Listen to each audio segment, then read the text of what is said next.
la patrie ou la mort, nous vaincrons. Aujourd'hui, nous nous rassemblons pour honorer la mémoire d'un homme dont le nom résonne encore avec force, courage et dignité.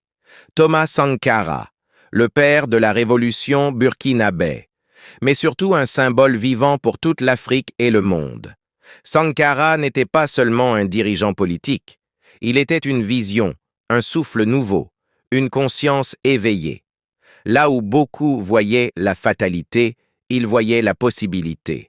Là où beaucoup acceptaient la dépendance, lui prônait l'émancipation. Là où certains cherchaient la gloire personnelle, lui ne cherchait que la justice pour son peuple. Il a montré au monde que la dignité n'est pas un luxe, mais un droit. Sa détermination était inébranlable, son engagement total. Son célèbre slogan « La patrie ou la mort, nous vaincrons !» La patrie ou la mort, nous vaincrons, n'était pas un simple cri de ralliement. C'était la déclaration de son âme, une promesse de résistance, de courage et de fidélité absolue envers son peuple.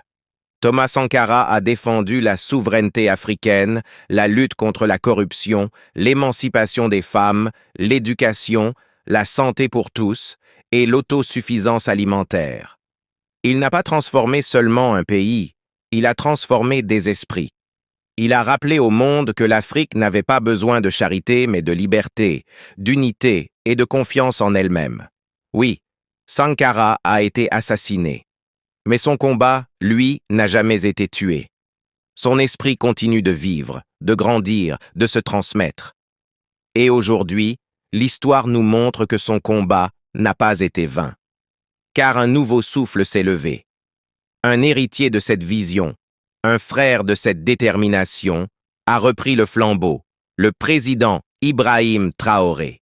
Avec courage, avec droiture, avec la même passion pour la souveraineté, il poursuit la voie tracée par Sankara. Il incarne cette relève, cette continuité historique, cette fidélité au rêve d'une Afrique debout, libre et dignifiée. Thomas Sankara disait « On peut tuer un homme, mais on ne peut pas tuer des idées. » Aujourd'hui, nous sommes témoins de la vérité de ces paroles. L'idée sankariste vit encore, éclaire encore, inspire encore. À tous ceux qui se battent pour la liberté, la justice et la souveraineté, Sankara demeure un phare. À tous les peuples africains qui refusent la soumission, il demeure une voix. Et à ceux qui doutent encore de la force d'un idéal, il demeure la preuve qu'un homme seul, avec sa dignité, peut bouleverser le monde. Que vive la mémoire de Thomas Sankara, que vive son combat, et que vive l'Afrique libre, digne et souveraine. La patrie ou la mort, nous vaincrons. Un nouvel espoir se lève. Portrait d'Ibrahim Traoré, le Burkina Faso, pays des hommes intègres. Une nation aux prises avec son passé, luttant pour son avenir. De cette lutte, un nouveau leader a émergé. Son nom, Ibrahim Traoré. Officiel pour le nouvel homme fort du Burkina Faso. Le capitaine Ibrahim Traoré est arrivé mercredi à Bamako, au Mali, où il a été accueilli par le président de la transition malienne, le colonel Assimi Goïta. Une visite d'amitié qui, selon le colonel Traoré, doit consister à renforcer la coopération militaire des deux pays.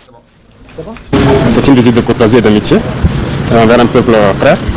Le plus important pour nous dans la situation actuelle, c'est le défi sécuritaire. Donc avec ce peuple, on est venu échanger comment renforcer nos coopérations militaires et pouvoir mieux mener nos opérations et sécuriser nos populations. Accompagné de son ministre de la Défense, Ibrahim Traoré s'est envolé en direction du Burkina Faso après quelques heures d'échanges avec son homologue malien. Les deux pays, engagés dans la lutte contre le terrorisme, partagent plus de 1200 km de frontières. L'ascension de Traoré fut fulgurante, inattendue. Un coup d'état militaire en 2022 le propulse sous les feux de la rampe. Il est devenu la voix d'une nation avide de changement. Une nation fatiguée de la violence.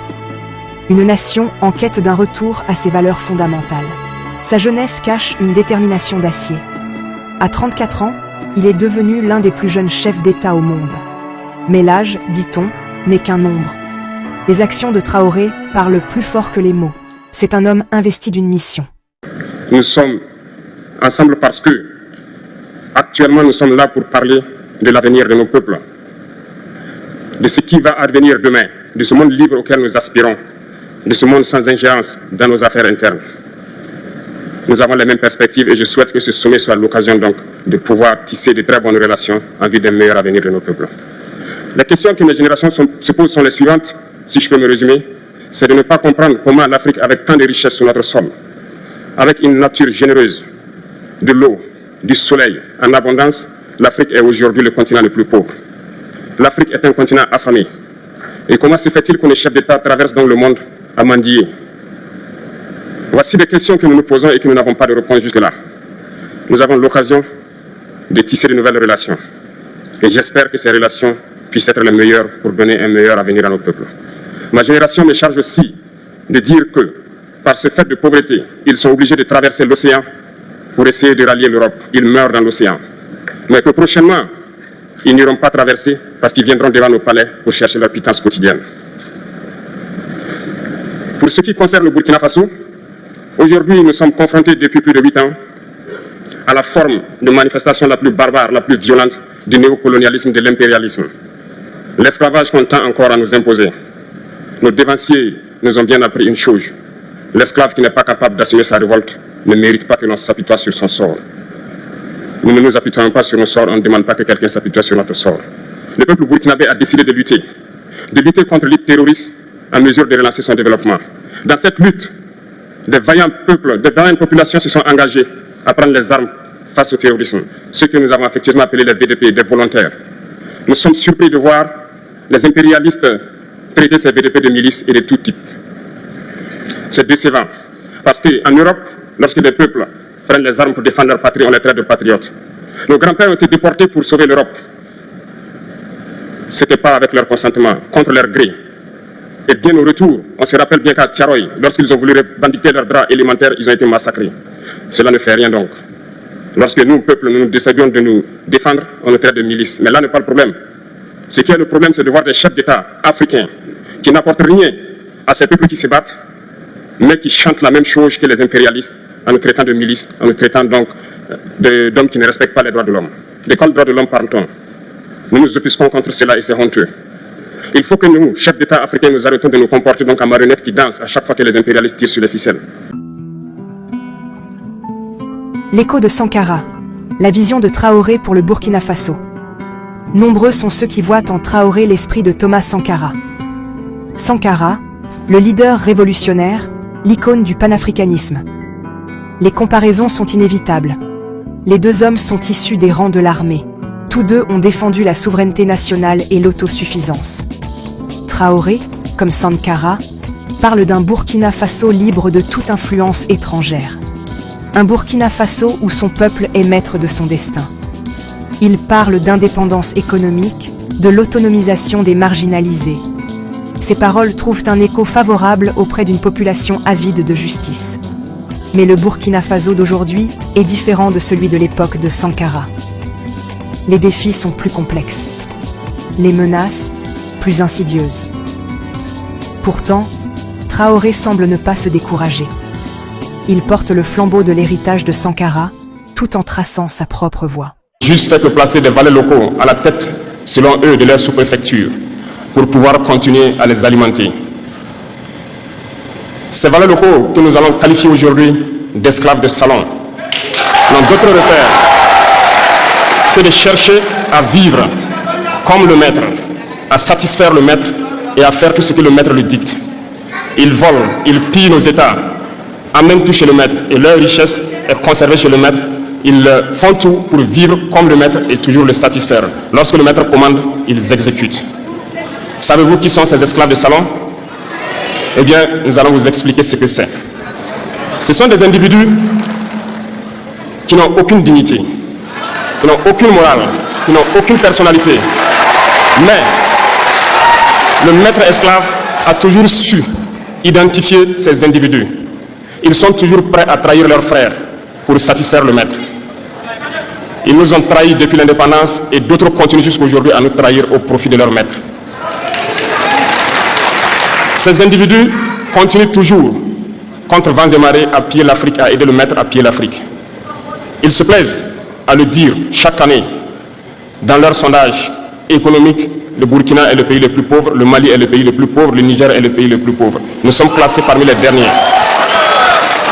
Très bien, si nous sommes aussi pauvres qu'ils le disent, mais quand est venu le moment de prendre nos responsabilités, nous avons demandé à ces maîtres de quitter les lieux. Pourquoi ne veulent-ils pas partir? Souveraineté nationale, la pierre angulaire de l'idéologie de Traoré. Pour Traoré, la souveraineté nationale est non négociable. C'est le socle sur lequel un Burkina Faso fort et prospère peut être bâti. Il voit les tentacules du néocolonialisme à l'œuvre. Il veut les voir disparaître. Cette position a conduit à des frictions. La France, l'ancienne puissance coloniale, a été une cible particulière. Traoré accuse la France de s'ingérer dans les affaires du Burkina Faso, de soutenir des régimes corrompus, d'exploiter les ressources du pays. Il a pris des mesures audacieuses. Les troupes françaises ont été expulsées. Les accords avec la France ont été passés au crible. Certains, même révoqués. Ces actions ont envoyé des ondes de choc dans la région. Elles marquent une nouvelle ère. Une ère où le Burkina Faso trace sa propre route. Un pays en état de siège, l'insurrection djihadiste et la guerre totale de Traoré. Traoré a hérité d'une nation en guerre. Une insurrection djihadiste brutale sévit au Burkina Faso depuis des années. La violence a coûté la vie à des milliers de personnes. Des millions d'autres ont été déplacés. C'est une crise qui exige une action. La réponse de Traoré a été rapide et sans concession. Il a déclaré la guerre totale aux djihadistes. Il a intensifié les opérations militaires. Il a cherché à renforcer les défenses du pays. Il affirme que la sécurité nationale prime sur les libertés individuelles. Le capitaine Ibrahim Traoré demande aux forces de défense et de sécurité de permettre par tous les moyens aux populations de vivre dans la quiétude. Ici, ce qui vous intéresse, c'est la sécurité de cette population qui voit en vous le seul espoir de vie. Et les gars, donnez-leur cet espoir-là. Permettez-leur de vivre. Vous êtes faits pour ça. La fatigue, le sommeil, ça ne nous connaît pas. Donnez-vous à fond. Parce que quand vous marchez, regardez-les bien. L'espoir qu'ils ont quand ils vous voient. C'est ça. Donc faites-les ressentir ça encore plus. Donnez-leur cet espoir. Donnez-leur la vie. Être ici parmi eux, ils se sentent vivants. Si vous partez, c'est la mort. Donc, mettez-vous au travail encore plus. Toutes ces populations dans les Banwa ici, il faut tout mettre en œuvre pour pouvoir les sécuriser. C'est vous qui avez ici le drapeau ici. Il n'y a aucune raison à ce que ce drapeau-là redescende. On fera la guerre, là, on va marcher tête haute sur ce sol-là. Parce que ce sont nos terres. Donc armez-vous de courage, ne baissez jamais les bras. Il y aura des difficultés, ça c'est sûr. Déjà actuellement le climat c'est votre grosse difficulté. Il fait froid, il y a l'armatan, il y a tout. Tenez bon. La politique étrangère de Traoré a été caractérisée par la recherche de nouvelles alliances. Il s'est détourné des partenaires traditionnels, cherchant le soutien de ceux qui respectent la souveraineté du Burkina Faso. Cela a conduit à des liens plus étroits avec la Russie. Le groupe Wagner, une société militaire privée russe, a été invité dans le pays. Sa présence est controversée, certains craignant que Traoré n'échange une forme de dépendance contre une autre.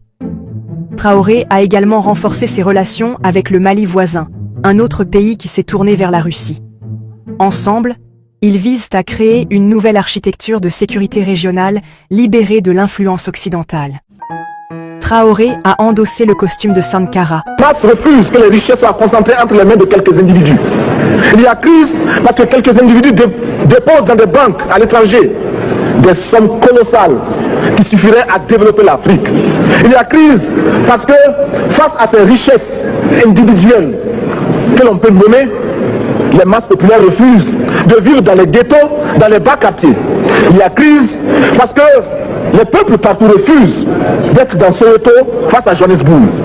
Il y a donc lutte, et l'exacerbation de cette lutte amène les tenants du pouvoir financier à s'inquiéter. On nous demande aujourd'hui d'être complices de la recherche d'un équilibre.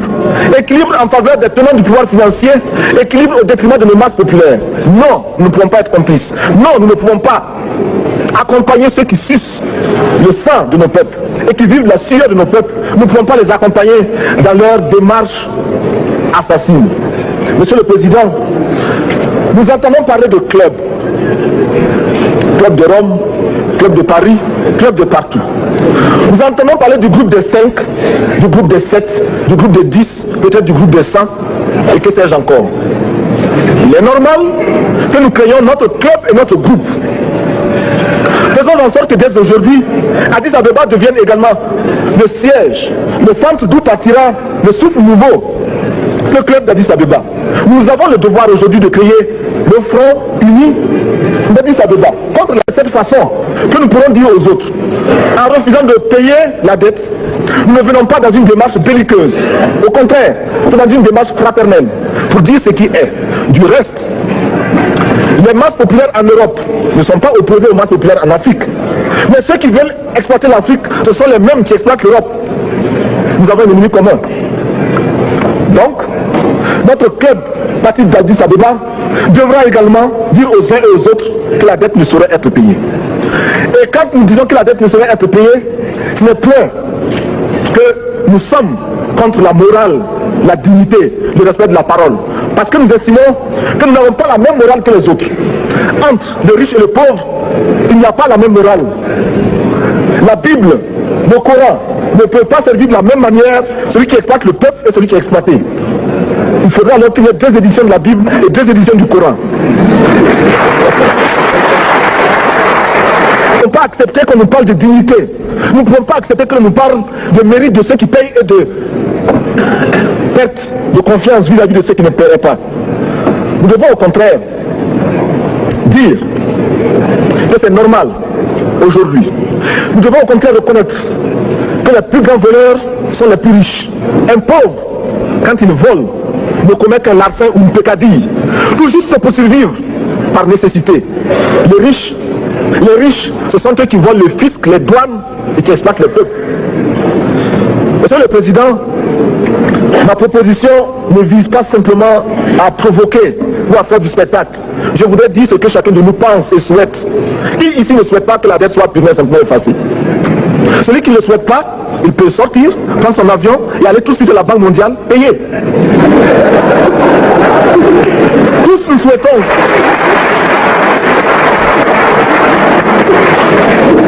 Ma proposition n'est pas non plus, je ne voudrais pas que l'on prenne la proposition du Burkina Faso comme celle qui viendrait de la part de jeunes sans maturité, sans expérience. Je ne voudrais pas non plus que l'on pense qu'il n'y a que les révolutionnaires à parler de cette façon. Je voudrais que l'on admette que c'est simplement l'objectivité et l'obligation. Et je peux citer, dans les exemples de ceux qui ont dit de ne pas payer la dette, des révolutionnaires comme des non-révolutionnaires, des jeunes comme des vieux. Je citerai par exemple, Fidel Castro a déjà dit de ne pas payer. Il n'a pas mon âge, même s'il est révolutionnaire. Mais je pourrais citer également François Mitterrand, qui a dit que les pays africains ne peuvent pas payer, les pays pauvres ne peuvent pas. Je pourrais citer Madame le Premier ministre. Je ne connais pas son âge et je m'en voudrais de le lui demander. Mais c'est un exemple. Je voudrais citer également le président Félix Houphouët-Boigny. Il n'a pas mon âge. Cependant, il a déclaré officiellement, publiquement, qu'au moins pour ce qui concerne son pays, la Côte d'Ivoire ne peut pas payer. Or, la Côte d'Ivoire est classée parmi les pays les plus aisés d'Afrique, au moins d'Afrique francophone. C'est pourquoi d'ailleurs il est normal qu'elle paye plus en contribution ici. Mais, Monsieur le Président, c'est donc pas de la provocation. Je voudrais que très sagement, vous nous offriez des solutions. Je voudrais que notre conférence adopte la nécessité de dire clairement que nous ne pouvons pas payer la dette. Même pas dans un esprit belliqueux, belliciste.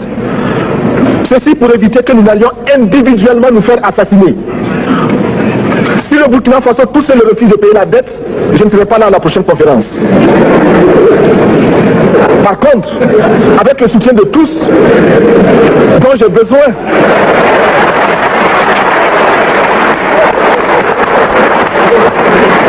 avec le soutien de tous, nous pourrons éviter de payer. Et en évitant de payer, nous pourrons à notre développement.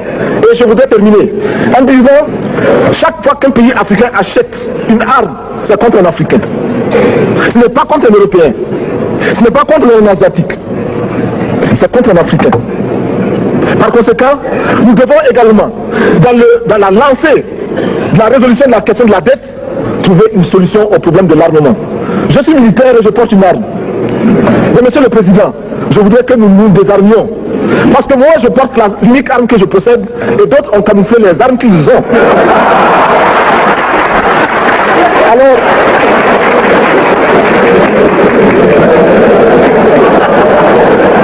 Alors, chers frères, avec le soutien de tous, nous pourrons faire la paix chez nous.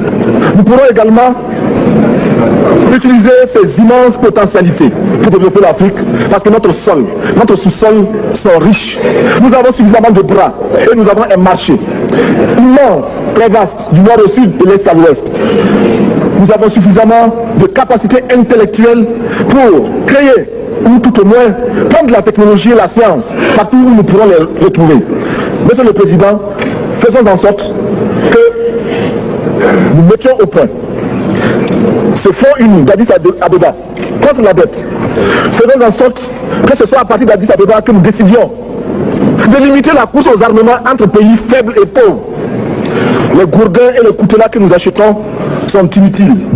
Faisons en sorte également que le marché africain soit le marché des Africains. Produire en Afrique, transformer en Afrique et consommer en Afrique. Produisons ce dont nous avons besoin et consommons ce que nous produisons au lieu d'importer. Le Burkina Faso est venu vous exposer ici la cotonnade produite au Burkina Faso, tissée au Burkina Faso, cousue au Burkina Faso pour habiller les Burkinabés. Ma délégation et moi-même, nous sommes habillés par nos tisserands, nos paysans. Il n'y a pas un seul fil qui vienne de l'Europe ou de l'Amérique. Je ne fais pas un défilé de mode, mais je voudrais simplement dire que nous devons accepter de vivre africain. C'est la seule façon de vivre libre et de vivre digne. Je vous remercie, Monsieur le Président. La patrie ou la mort, nous vaincrons.